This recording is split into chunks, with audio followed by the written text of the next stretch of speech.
일부 피의자들에 대해서는 주거지나 사무실 등의 휴대폰 이런 거에 대해서 압수수색 영장을 청구해가지고 집행한 사실이 있는 것으로 보이는데 김건희 피의자에 대해서는 하지 않았다는 것이잖아요. 네, 그렇습니다. 제가 그 부분을 수사결과 브리핑에서 좀 사실 상세히 설명드린 건데요. 네, 알겠습니다. 몇 가지만 물어보겠습니다. 뭐 간단하게 대답해 주시면 될 것 같습니다. 그러면 도이치모터스 수사와 관련해서 김건희 피의자에 대한 압수수색 영장을 청구한 사실은 없다는 것이죠? 예, 그렇습니다. 네.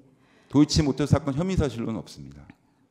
김건희 피의자의 증권 계좌가 한국거래소 등 압수수색 과정에서 확보는 되었다는 것이네요.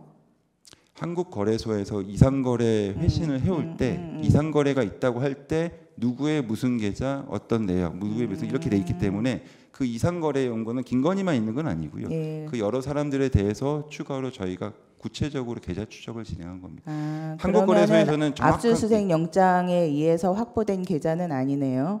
증권 계좌라는 증권 계좌는 압수수색 영장으로 확보한 겁니다. 계좌 영장으로. 그러면 예. 증권 계좌 이외에 그 뭐 연결 계좌나 증권 계좌가 아닌 계좌에 대해서는 확보되지 않았나요?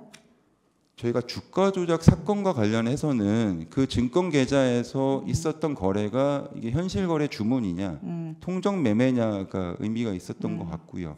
그거에 대한 연결 계좌를 저희가 뭐 자금을 흐름을 따라가는 이런 건 아니었던 것 같습니다. 다만 같은 시기에 말씀드렸다시피 김건희의 다른 여러 은행 계좌는 코바나 컨텐츠 사건으로 계좌를 확보했습니다. 그래서 제가 이 사건 23년 9월에 왔을 때 두 계좌는 코바나 사건과 도이치 사건은 계좌가 통합되어서 엑셀 파일로 분석이 됐었습니다. 이 도이치모터스 사건에서 그러면 피의자 김건희 이외에 다른 피의자들에 대해서도 증권 계좌 이외의 연결 계좌는 추적하지 않았나요? 연결 계좌라는 개념으로 추적한 건 없었고요. 다만 주범인 권오수 등에 대해서는 일반 은행 계좌는 계좌 추적이 있었던 것 같습니다. 네.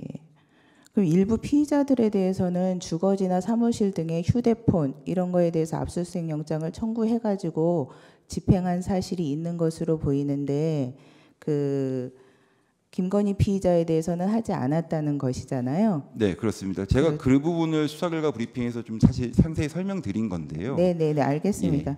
근데 그 청구인 측에서 말씀하시는 이모 씨에 대해서 청구했다는 압수수색 영장은 이런 주거지나 사무실에 대한 휴대폰 등 압수수색 영장이지요. 맞습니다. 이승근은 계좌주 전주 개념은 전혀 아니고요. 그분은 애초에 전임 수사팀에서 의심했던 거는 권오수의 차명 계좌라서 사실상 자금줄 역할을 하는 같은 공동정범으로 판단했습니다. 그래서 시세조정 주범으로 판단하고 주거지 압수수색까지 진행한 걸로 이해하고 있습니다. 네.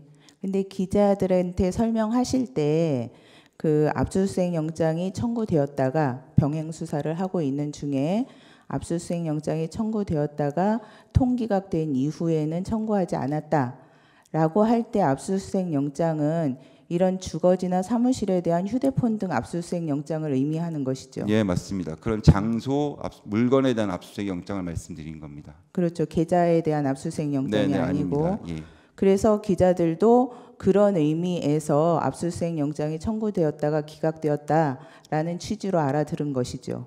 그러니까 제가 좀 아쉽게 생각하는, 제가 서면에도 말씀드렸지만은 저는 솔직히 말하면 정보가 많았던 겁니다. 저는 사실은 코바나 컨텐츠 사건과 도이치모터 사건은 함께 이해되지 않으면 결국 김건희란 사람에 대한 이 타겟팅 수사에 대해서 설명이 어렵다는 걸 했는데 나중에 알고 보니까 기자분들 중에서는 이 4년여 전에 있었던 코바나 컨텐츠 사건이 어떤 건지도 사실 잘 이해를 못하는 분이 있었다고 들었습니다. 그래서 사실은 제가 제일 아쉬운 거는 차라리 두 사건을 명확히 구분해서 도이치모터 사건은 이렇게 됐는데 사실 이 사건을 이해를 하려면 이 사건의 강제수사 여부를 이해를 하려면 수사 초기에 코바나 컨텐츠 사건과 함께 진행된 그 맥락을 이해해야 한다. 이 말씀을 드린 이유는 말씀드렸다시피 추미애 법무부 장관께서 2010년 10월에 수사지휘권을 그 부분은 배제할 많이 때는 말씀하셨고요. 예. 그러면 기자들이 잘못 이해한 것은 어떤 기존의 맥락에 대한 몰이에서 비롯된 것이다. 이렇게 말씀하시는 그러니까 그 건가요? 부분을 제가 좀 더 잘 설명을 드렸으면 어땠을까라는 아쉬움이 있고요. 그리고 사실 저는 솔직히 말씀드리면 저는 제가 그 즉답을 하는 질의응답관에서 즉답을 계속 서서 제가 몇 시간째 하고 있었는데요.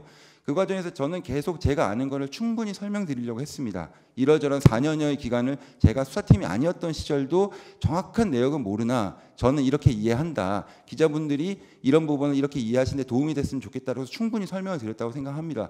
근데 결과적으로 나중에 가서 보니 이게 뭔가 섞여가지고 이해를 잘못하신 채 이렇게 결론이 기사가 났었고 또 거기에 대해서 검사가 수사 결과 브리핑할 때 잘못 설명했다. 마치 의도적으로 숨기려고 했다 이렇게 말씀하시는데 말씀드렸다시피 저는 그걸 숨길 이유가 없고요. 제가 한 수사가 아닌데 책임질 일도 아니라고 생각합니다. 그래서 저는 그렇게 할 이유가 없기 때문에 설명을 좀 아쉽게 했던 부분은 죄송스럽습니다만은 허위로 알겠습니다. 답변드린 건 없습니다. 여기까지 하겠습니다. 네.